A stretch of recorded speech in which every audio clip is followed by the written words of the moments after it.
Palm Sunday. Every year about this time, we hear about Palm Sunday. Well, what's it all about? I'm going to read to you from Matthew chapter 21, starting with verse 1.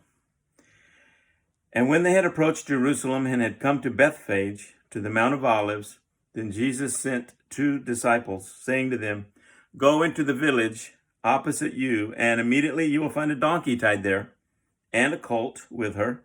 Untie them, and bring them to me. And if anyone says something to you, you shall say, The Lord has need of them, and immediately he will send them.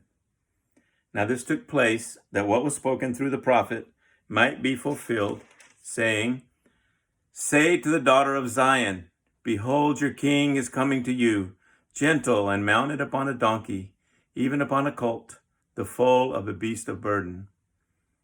And the disciples went and did just as Jesus had directed them, and brought the donkey and the colt, and laid on them their garments on which he sat. And most of the multitude spread their garments in the road, and others were cutting branches from the trees and spreading them in the road. And the multitudes going before him and those who followed after were crying out, saying, Hosanna to the Son of David! Blessed is he who comes in the name of the Lord! Hosanna in the highest! And when he had entered Jerusalem, all the city was stirred, saying, Who is this?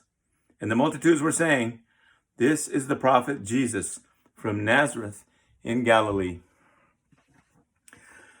So here comes Jesus, riding a donkey into Jerusalem with crowds cheering. It's the first time since raising Lazarus from the dead that he'd shown his face in the city. Lazarus had been dead and in the tomb for 3 days, and Jesus had brought him back to life. This story had been spreading widely, and many now regarded Jesus as a celebrity. I mean, who can do that? Raise someone from the dead, bring them back to life. Everyone wanted to see him, just catch a glimpse. So as he came into town, they went out to meet him and were receiving him like a king, because they had heard he had done this amazing thing. He had raised a man from the dead. A few days earlier, Jesus had said, Lazarus' death will cause many to have faith and will result in the glory of God, that the Son of God may be glorified by it. Now, the glory he had in mind was even more glorious than riding into Jerusalem, surrounded by cheering crowds. In fact, when he said he would be glorified, he wasn't referring at all to the glory the crowds would be giving him that day.